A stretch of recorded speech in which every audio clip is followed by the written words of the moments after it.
Hi guys, I'm trying this again. Clearly we're on a rainy day today, and as you can see, these are 50-year-old oak trees and they block the signal that's coming from out there. The house and everything blocks the signal. So I had to give up, go try a dog walk, which we got in, and now I'm back. So today on day 3 on our live, what we're going to be talking about, and again we're going to keep this pretty short, is basics. The basics of a dog, of owning a dog, and why I think they get ignored. Not intentionally, but they get ignored. So what we're going to be talking about is and this applies to everybody. It doesn't matter what you do with your dog. It doesn't matter the age of your dog. It is generic. It encompasses the whole, everybody that's in this group. It's applicable to you. So we're going to be talking grooming. We're going to be talking baths. We're going to be talking nails, and we're going to be talking teeth. And we're going to be talking quick, because obviously the purpose of these is to give you an idea of the type of things that we are able to cover in the group. It blows me away. I'm just going to say this. There is a Facebook group called Nail Maintenance. There are 30,000 plus people in this group who are asking questions about how to look after their dog's nails. And I find that a shocking number of people that have, and I know it's the same questions over and over again. So we're going to start off talking about nails. So nails are scary because nails bleed. So just as to touch, but it's important to pay attention to your dog's nails no matter what you do, because the nails are on the dog's body for a reason, whether they have a dew claw or whether they don't. So the dew claw being the one that's up here on the on some dogs, it does have a purpose. But long nails can cause the feet to functionally disform. Long nails don't allow them to grab and get traction as appropriately. And too short nails, and yes, there is such a thing as too short nails, handicaps the dogs. The dogs have nails for a reason. Now, you guys have seen my dogs. I have black dogs, long-coated black dogs that have jet black nails. There is no pink anywhere on their nails. So it's like a Hail Mary when you start out cutting the nails on the black English cockers and the black and tans and the reds, because pink nails just don't happen very often. So you don't have the advantage of seeing it quick. But what you want to do is you want to get your dog used to, from the very first days that he comes into your life, having their feet handled and having their nails trimmed. Now, I think the misconception is that people think when they cut the nails that they got to cut a big chunk off. I've done that too, and I've hit quicks, and I've had blood all over everywhere. And my dog, I don't believe that there's a dog out there that quote quote loves getting his nails done. I think you can relate it to us getting a pedicure or a manicure. It's not the actual cutting of the nail that we love. It's the feeling of the massaging of the toes and the, every once in a while you got those cuticles that are getting a little bit long and they're tough. You don't notice them day to day, but when they actually take them out, when they take them out, your foot goes, huh, that feels good. I think that's what it is, and it's the attention. So that's the first thing. I think that there are 3 effective ways to cut your dog's nails. One of them I could never do, not with the black nails. And there's different tools that you can use. You just got to find the one that works for you. So we can dive into that, the reasons why and so on. But that's an essential piece. If you're doing a dog sport, you need to be paying attention to your dog's nails, regardless of what the sport is. If you have an older dog, you need to be paying attention to those nails. If you have a puppy, you need to be paying attention to those nails. So pay attention to the nails. So we can, if that's something you want to talk about in the group, we can go into that. So that's number 1. Number 2, and this one is going to be a really quick one. This is teeth. Teeth, in my opinion, is something that's, again, a media hype. Because I have had dogs all of my life, and I've only ever had one dog who needed to have her teeth professionally cleaned. And I don't do teeth every night. I rarely ever do teeth. I give them things that they would naturally get that scrub off the teeth. And yes, they do get some tartar on them. But remember, anything that we do in the dogs is because we're carrying it over from the human world. And in the human, from us using toothpaste, decided that that's an appropriate number to generate revenue for them. And we carry it on. Is there some benefit to it? I don't know. But I don't know either whether there's some benefit to regularly brushing your dog's teeth. Yeah, you want to have healthy gums. There's lots of alternatives out there. And we're going to be diving into that. There are some dogs who for sure need to have their teeth professionally cleaned on a regular basis. But remember, professional teeth cleaning at the vet is major surgery. They need anesthetic. So you're doing a risky procedure to clean your dog's teeth. And what you typically find is when they do get to that point, they take teeth out. So again, something that we can talk about, because obviously when you've got a dog that's got an uncomfortable mouth, you run the risk of bites, unintentional bites, because their friggin' head hurts. But I don't think there's a dog that walks down the street and another dog comes towards them and they go, oh my God, you got yellow teeth. I just don't think that happens. And I'm pretty sure that most people who are not in the dog show world don't go, oh, your dog has yellow teeth. They just don't.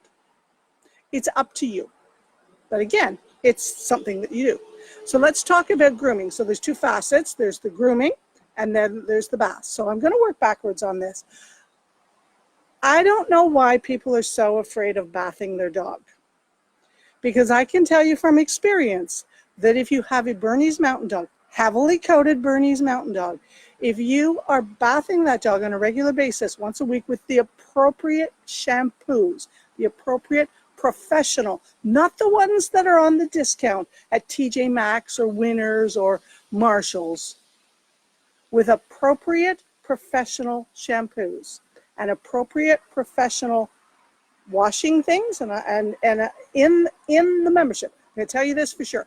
I will share with you my secret for getting amazing baths that costs less than $100 for the lifetime of all of your dogs, and it gets right down to the skin, even on the sporting dogs, which have an oily coat, the Bernese Mountain Dogs, any dog, you can get right down. It's like a hydro massage. So we'll be talking about that. But the thing about baths is that it doesn't strip, if you do it appropriately and you do it with the right things, it doesn't strip the natural components of the dog's coat away.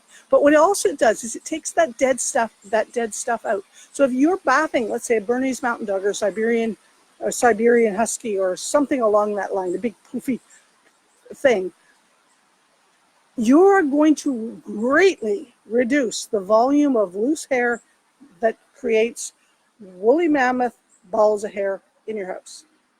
Because that's one of the biggest complaints people have about owning a dog, right? Because they don't want dog hair everywhere. So you see, I'm talking a little bit more about the coated dogs, but my daughter and my ex-daughter-in-law all had short-coated dogs, and it drives me crazy to have that stuff, barbs, stuck into my clothes. And I know if you're one of those people who have short-coated dogs, how many times do you get up and your butt is covered in dog hair because it sticks into your clothes. It has little barb thingies on it that sticks into your clothes, and it's impossible to get out. It's a benefit to long-coated dogs. It's like human hair. It just kind of brushes off. It might be there invisible, but it brushes off. It doesn't stick in this stuff. So even on your short-coated dogs, if you're doing a nice hydro massage type bath on a regular basis, you're going to greatly reduce the amount of embarrassing dog hairs that are all over your car, that are all over your furniture, that are all over everything. And wash your dog beds every week. I wash my dog beds, my dog blankets, everything. We've got a rotation of them every week. I didn't always do that. But when I saw the difference that it made, you can bet that I do that. So let's just talk real quickly about grooming. Leaf. A little leaf. coming up onto my thing. So grooming. How many of you have ever been to the groomer or to the vet or to the canine massage and these words have come out of your mouth? Oh my God, I can't believe he's that matted. I just brushed him. Multiple times, sometimes on a regular basis. Why? I have all the equipment. I have the grooming tables, I have the grooming brushes, I have the combs, I have the clippers, I have all those things. Why could my dogs possibly have a mat? Because they're just like us. Every time you get friction, you get a mat. Every time you get where'd my leaf go?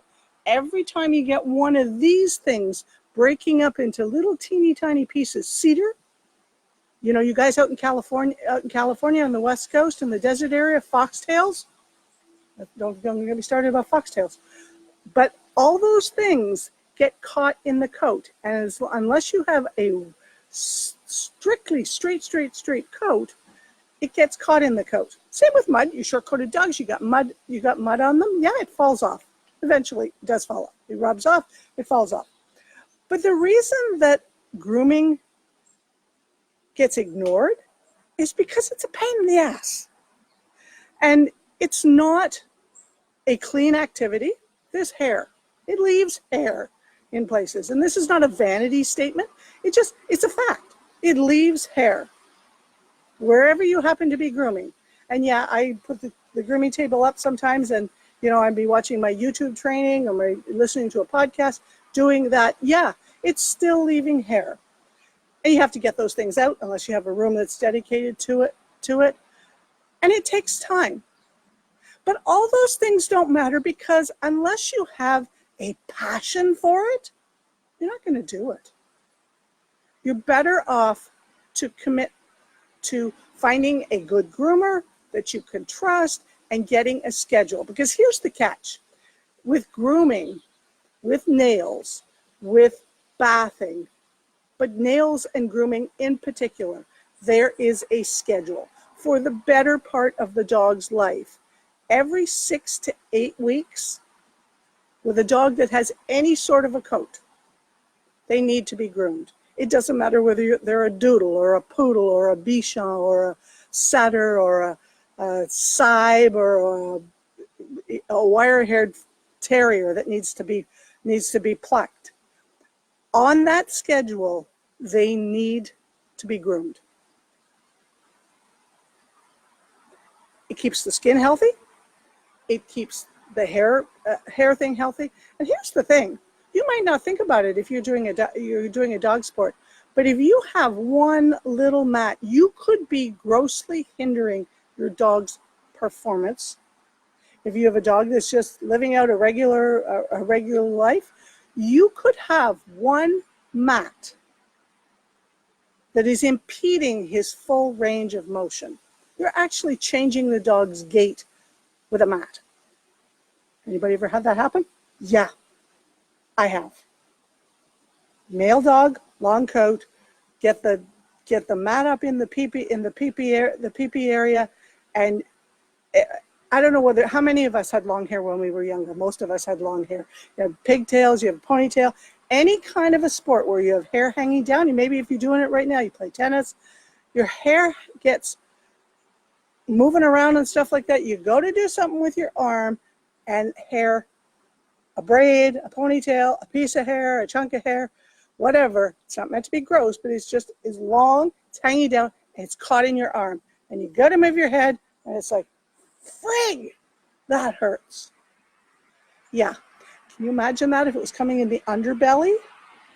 Yeah, not so nice, right? So all of those things, and that's why I wanted to talk to you about this. All of the pieces that we are able to talk about in the Fit Body Fit Dog membership related to the dogs is up to you. These are some of the things that we can dive deeper into. We've got access to experts to bring them in to help you get a little bit more knowledge. On grooming, I think every single person on the face of the earth should spend the $135 to buy a pair of professional clippers. because that gives you a chance to set your dog up so that they're not freaking out when they have to go and get their grooming done.